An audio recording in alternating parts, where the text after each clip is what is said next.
Hello అండి, ఈ హాలిడేస్కి నెల్లూరు నుండి ఊటీ ట్రిప్ ప్లాన్ చేస్తుంటే ఈ వీడియో అయితే మీకోసమే సేవ్ చేసుకోండి. నెల్లూరు నుండి గుమ్మిడిపూడికి వెళ్ళి గుమ్మిడిపూడిలో లోకల్ ట్రైన్ పెట్టుకొని చెన్నై సెంట్రల్ అయితే రీచ్ అయిపోండి.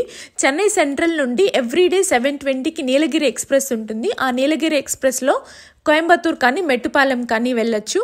Mettupalayam best idea. మెట్టుపాలెం నుంచి కున్నూరుకి చాలా దగ్గర. బస్లో అయితే కున్నూరుకి వెళ్ళిపోవచ్చు. నెక్స్ట్ డే మొత్తం కున్నూరులో అన్ని ప్లేసెస్ చాలా హ్యాపీగా అయితే విజిట్ చేయొచ్చు. Dolphin nose, lamb's rock, strawberry farm, tea garden, Wellington lake, military museum and ఫైనల్గా టాయ్ ట్రైన్ అయితే అస్సలు మిస్ కాకండి. కున్నూరు నుండి ఊటీకి టాయ్ ట్రైన్ అయితే ముందుగా బుక్ చేసుకోండి. ఈ టాయ్ ట్రైన్ ఎక్స్పీరియన్స్ అయితే అమేజింగ్గా ఉంటుంది. ఊటీలో botanical garden, rose garden, horse riding, ఆర్టీఆర్ రైడింగ్ ఇలా నెక్స్ట్ డే మొత్తం ఎక్స్ప్లోర్ చేయండి. 2 డేస్లో ఇలాగా మీ ఊటీ అండ్ కున్నూరు ట్రిప్ అయితే ప్లాన్ చేసుకోండి. వీడియో నచ్చితే లైక్ చేయండి, మీ ఫ్యామిలీ అండ్ ఫ్రెండ్స్తో షేర్ చేయండి, ఖచ్చితంగా సబ్స్క్రైబ్ చేసుకోండి.